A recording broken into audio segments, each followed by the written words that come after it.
Salut les gars, on se retrouve pour le bilan PEA du mois de mai 2024. Je sais que beaucoup d'entre vous l'attendaient parce qu'il y a eu énormément de changements sur mon PEA et j'en ai déjà parlé rapidement sur certaines vidéos et on va voir ensemble ce qui s'est passé. Bien entendu, comme d'habitude, on va faire un petit bilan du CAC 40, du MSCI World et on va faire un petit tour sur mon portefeuille parce qu'il y a beaucoup de changements. On va voir mes achats du mois et ma stratégie. Alors, concernant le CAC 40, on est toujours sur une pente un petit peu négative là sur cette fin mai. À voir si cela se prolonge, sachant qu'il y a quand même une sacrée résistance aux alentours des 8000 points du CAC 40. Donc on va voir. Sur le mois, donc on est à une performance moyenne de quasiment 0%, donc ça n'a pas bougé depuis un mois. Contrairement au MSCI World qui lui ne bouge pas, ça continue d'augmenter, plus 2,32% sur ce mois de mai. Mais quand même, on est quand même sur le CAC 40 sur une pente un petit peu baissière depuis le vendredi 24 mai.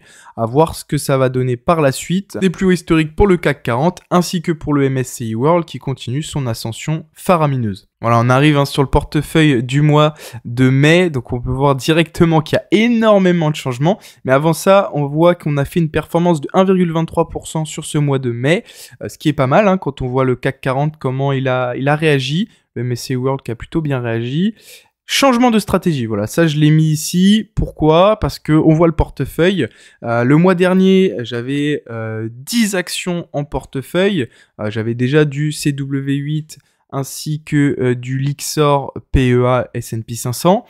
J'ai changé de stratégie totalement, j'ai vendu toutes mes actions. Pourquoi j'ai vendu toutes mes actions?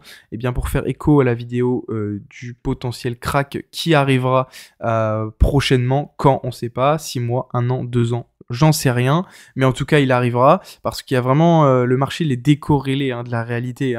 L'économie se porte mal, il y a pas mal de récessions, il y a des choses qui tournent vraiment mal et pourtant l'économie au sens même des actions du marché, eh bien c'est totalement fou parce que c'est décorrélé du marché et c'est décorrélé de la réalité tout simplement. Et là je me dis que il y a quand même quelque chose à faire prochainement et donc c'est pour ça qu'on se retrouve sur cette répartition. Donc aujourd'hui, j'ai 67% de liquidité, donc j'ai gardé plein de liquidités sur mon portefeuille PEA pour saisir des opportunités. Voilà, j'aimerais bien rester aux alentours des 65% de liquidité. Et on va continuer notre DCA sur, donc j'ai choisi 3 ETF. Moi, j'ai vraiment une stratégie ETF là pour le moment.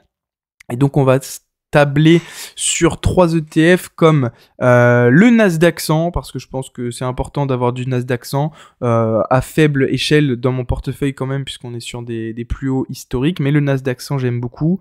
Donc l'idée c'est d'atteindre les 5-6%, maximum 10% en portefeuille. Ensuite, on a le Lyxor PEA Inde capitalisant que j'ai déjà présenté en vidéo, qui pour moi, l'Inde, c'est vraiment une opportunité, je pense, pour le long terme.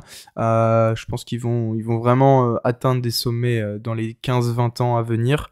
J'ai pas de boule de cristal, je peux pas en être sûr à 100%. En tout cas, ils se développent énormément et il y a de beaux présages pour l'Inde. Et puis ensuite, un MSCI World plutôt classique, capitalisant le CW8 que tout le monde connaît, qui est juste très très bien, d'Amundi. Donc là, l'idée, ce serait d'être aux alentours des 60%, que ça drive en fait tout mon portefeuille, 30% sur l'Inde et 10% sur le Nasdaq 100. C'est comme ça que je vois un petit peu ma répartition.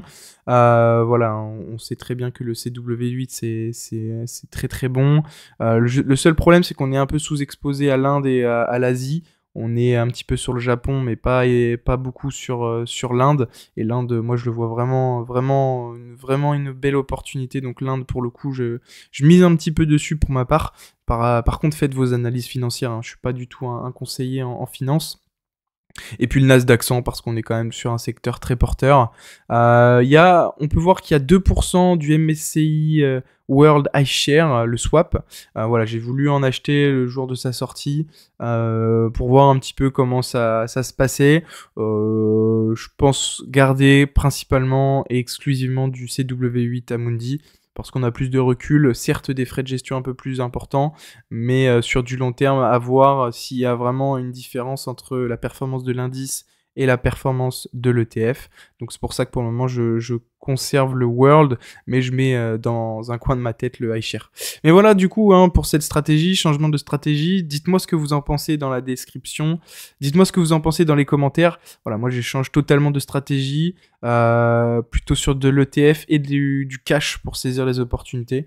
Voilà, moi c'est vraiment comme ça que je vois sur le court terme là pour la prochaine année qui arrive. Dites-moi si j'ai raison ou si j'ai tort.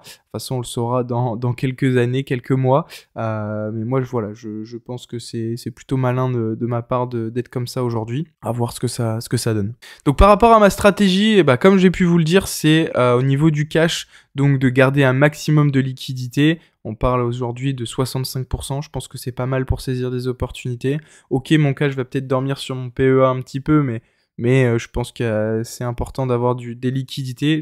J'en ai peut-être un peu trop là à l'instant T, mais bon, ma foi, j'ai envie de dire qu'il faut faire des choix dans la vie et j'ai fait ce choix-là pour ma stratégie. Et ensuite, les ETF, c'est renforcer mes positions en DCA une fois par mois. Voilà, j'ai déjà mis mes ordres de placer pour répartir 60% CW8, 30% Inde et 10% Nasdaq 100. Et donc, ça va être de faire un DCA une fois par mois sur ces 3 ETF avec cette répartition-là. À voir ce que ça donne, mais voilà, pour le moment, c'est vraiment ma stratégie à plus ou moins long terme, court terme. Voilà, je pense que la stratégie ETF, c'est l'une des meilleures stratégies au monde aujourd'hui. Et comme on est dans une situation économique un peu bizarre, je garde du cash pour racheter des actions plus tard quand les prix seront plus bas. Voilà, c'est ma stratégie pour cette fin d'année. On va voir si ça paiera. En tout cas, moi je pense que c'est plutôt intéressant de voir l'avenir comme ça, quand on voit ce qui se passe sur les marchés financiers, des bulles spéculatives dans certains secteurs. Bon après, voilà, j'ai pas de boule de cristal, on verra ce que ça donne. D'ailleurs, n'hésitez pas à checker dans la description le serveur Discord des investisseurs. Ça peut être très intéressant pour vous. Je partage mes stratégies en avance et ce que je prévois de faire sur du long terme. Et puis aussi de l'entraide et de l'échange sur ce serveur. Voilà, j'espère que cette vidéo du bilan du mois de mai vous a plu. Si ça vous a plu, n'hésitez pas à liker, à commenter et à partager. Ça me fera énormément plaisir. On verra ce que ça donne au mois de juin. D'ici là, portez-vous bien. C'était Alexandre. Salut!